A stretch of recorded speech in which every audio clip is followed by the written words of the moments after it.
오늘 묵상 예수를 기다리면 일어나는 세 가지 일. 마태복음 14장 34절에서 36절. 누군가는 인생을 등산하는 일로, 누군가는 사막을 건너는 일로, 누군가는 항해하는 일로 비유하곤 합니다. 인생은 명확한 목적지가 보이지 않습니다. 그런 면에서 볼 때 정상이 분명한 등산보다는 모든 것이 불분명한 사막을 건너는 일이나 항해가 더 잘 들어맞는 것처럼 보입니다. 공통점이라면 셋 모두 힘들다는 것과 예측하기 어렵다는 데 있지 않을까 싶습니다. 높은 산을 오르다 보면 조난하는 일이 종종 생깁니다. 사막을 건너본 일은 없지만 사하라 사막과 같이 거대한 곳에서는 방향을 잃고 길을 잃기 쉽습니다. 물론 그랬다는 날에는 생존을 장담하기 어렵죠. 바다는 더 말할 것이 없습니다.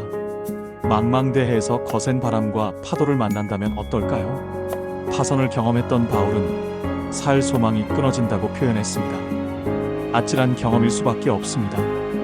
인생을 살아가다 보면 앞이 잘 보이지 않을 때가 있고 방향 감각을 잃어버릴 때가 있으며 길을 잃어버릴 때도 있습니다. 그런 순간을 만나면 누군가 함께 있어주는 것만으로도 위로와 힘을 얻기도 합니다. 만약 주저앉아 있을 때 누군가 다가와 손을 내밀어 준다거나 막막한 길을 함께 걸어준다면 고마운 마음을 말로 표현하기 어려울 것입니다. 만약 그 사람이 능숙한 항해자라든지 탁월한 안내자라면 더 말할 것이 없습니다. 천군만마를 얻은 기분일 것입니다. 갈릴리 바다 위에서 생사를 건 사투를 벌이던 제자들의 모습은 인생이란 바다 위에서 종종 사투를 벌이는 우리의 모습과 닮았습니다. 베드로와 함께 물 위를 걸어오신 예수께서 배 위에 오르셨을 때 바람과 파도가 그쳤습니다. 바람과 파도가 잔잔해지는 것, 예수를 기다릴 때 일어나는 첫 번째 일입니다.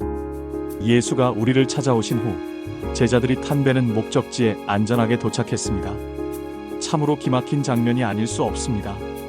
예수를 기다릴 때 우리에게 일어나는 두 번째 일은 목적지에 도착하는 것입니다. 조금 전만 해도 제자들은 죽기 살기로 바람과 파도와 싸우며 노를 저었습니다. 목적지에 도착하는 것이 아니라 생존 자체가 문제였다고 해도 좋을 것입니다. 그때 예수께서 오셨고 배 위에 오르셨습니다.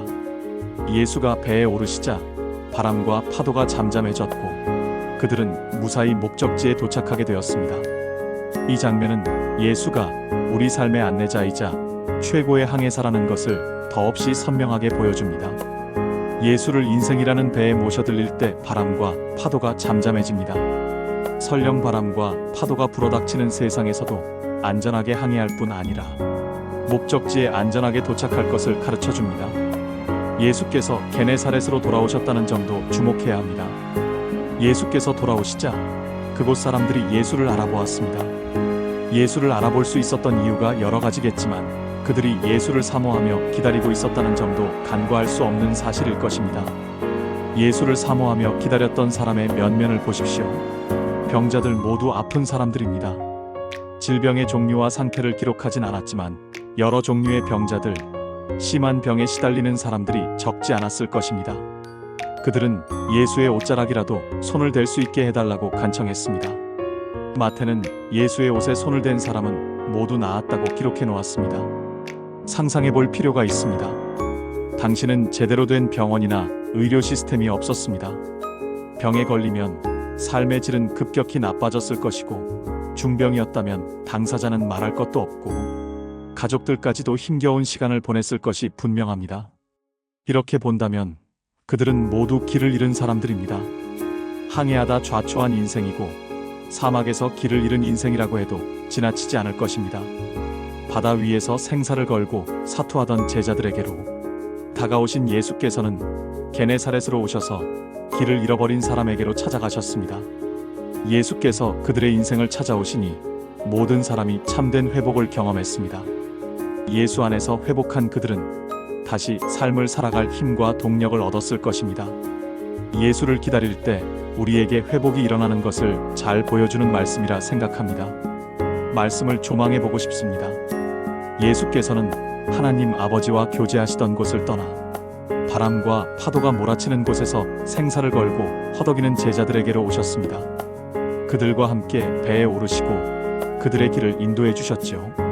또한 예수께서는 온갖 질병으로 고생하며 사람답게 살아가지 못하던 사람들에게로 오셔서 그들을 회복시켜 주셨습니다. 그들의 삶에 개입하시고 그들을 바른 길로, 생명의 길로 인도하시고 이끌어 주셨습니다. 이렇게 보면 예수께서 바다 위를 걸어오신 것은 아무리 생각해도 단순한 기적이 아닙니다. 예수께서 보이신 이적과 삶은 우리를 구원하시려고 이 땅으로 오신 예수의 복음과 일치합니다. 이 말씀을 읽고 묵상하면서 우리를 발견하면 좋겠습니다. 무엇보다 좌초하고 길을 잃은 우리를 찾아오시고 회복시키시는 예수, 우리의 항해자와 길잡이, 안내자가 되시는 예수를 만나면 좋겠습니다. 한 걸음 더 나아가 다시 우리를 찾아오실 예수를 사모하면서 기다릴 줄 아는 사람이 되면 좋겠습니다. 아멘. 오늘 기도 1. 삶의 순간순간, 특히 어려움을 겪을 때 더욱 힘써 주를 찾고 기다리는 성도로 살아가게 하소서. 2. 길 잃은 양을 찾아오시듯 우리를 찾아오시는 예수를 더욱 사랑하고 신뢰하는 믿음의 사람으로 성장하게 하소서. 3. 말씀을 읽고 묵상할 때마다 예수와 예수의 복음을 발견하게 하시고 그 은혜를 힘입어 오늘을 살아갈 힘을 공급받게 하소서. 고맙습니다.